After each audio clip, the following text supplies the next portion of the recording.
Here's one item a homeowner could keep an eye on is their vinyl flooring. We start to see it stained around appliances or heating systems, toilets, anything that has water. You see dark staining. That means that there's probably a leak.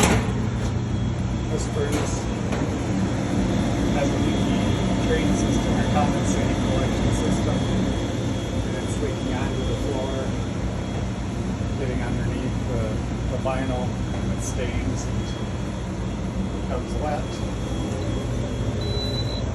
And there's a moisture meter, shows a 99.9% moisture level, so this flooring will need to be replaced.